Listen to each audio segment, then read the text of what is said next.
Bakit ganyan ang tono ng pananalita mo? Ikaw ata tong may pera eh. E di sana ikaw nagperan dito kay Jex. Mga tol, napanood nyo ba sa balita? Lakas ng bagyong Christine, no? Kawawa na yung mga Taga-Albay, ang dami na pinsala sa kanila. Kaya nga buti dito sa atin, mahina lang. Kaya nga mga tol sorte pa rin tayo dito, tumama yung bagyo sa atin. Tara, laro tayong basketball, bato yun na yung court. Tara. Tara na mga tol, laro na tayong basketball, bato yun na yung court. O Jex, patahimik ka. May problema ba? Yun nga tol About sa pinag-uusapan nyo kanina yung tungkol sa bagyo. Mga tol, isa ako sa nasalanta. Nasira yung bahay namin kahapon nung kasagsagan ng bagyo. Kaya kailangan na kailangan ko ngayon ng pera tol. Baka meron kayo dyan, baka pwede makahiram. Tol, pasensya na, wala rin akong pera ngayon. Ikaw, Arba, kami alam ka. Tol, wala din ako ngayon. Alam ko si Solid, meron yung pera. Ganun ba mga tol? O sige, maraming salamat tol. Pero sige, susubukan kong umutang kay Solid. Baka makahiram ako.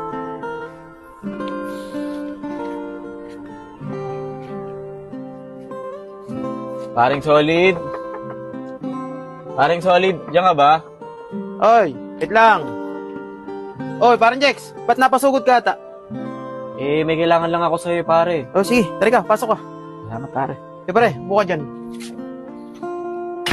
Oy pre, anong sadya mo't naparito ka? Pare, diretsuhin na kita. Kailangan ko sana ng pera ngayon dahil isa nga pala kami sa nasalanta ng bagyo kahapon. Kailangan ko ng pera tol. Baka meron ka ngayon. Ay pre, di kita mapeperam ngayon. Kailangan ko rin kasi ng pera. Maraming bayarin dito sa bahay eh. Kaya pasensya ka na pre ha. Ganun ba pare? Wala Ikaw lang talaga yung kaibigan ko na alam kong pwede kong lapitan Pero sige, okay lang pare. Paano?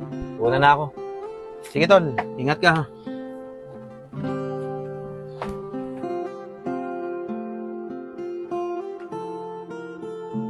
Ay pre, dami akong pera ngayon no. Bagong sahod ako Madami ano. Nagugutom ka pa. Gusto mo, libre kita. Ito ang tindahan no. Uy, Solid, dami yan Nga pala, nangangailangan nga pala si Jex ng pera. Napairam mo ba? Ay pre, hindi ko pineram. Kailangan ko kasi ng pera ngayon at saka maraming gastusin sa bahay. Ganun ba, Solid? Kawawa naman si Jex, nasalantaan ng bagyo. Kailangan pa naman ng pera nun. Yaman mo na. Tara na. Mga tol, sayang yung laro natin ng 5 Napunta lang sa tatlonan. Wala kasi yung dalawa natin, si RR at si Solid. Kaya nga sayang talaga yun. Kung nandun lang yung dalawa, si RR at si Solid, tsak, panalo yun. Oo nga pala, Jex. Napairam ka ba ni Solid? Hindi nga pre, pero yaman na. Okay lang yun. Oy, mga pre! Andiyan pala kayo. Yung mga tol, ayun pala yung dalawa. Mga tol, saan kayo galing? Kanina pa namin kayo hinahanap Napalaban kami kanina sa basketball.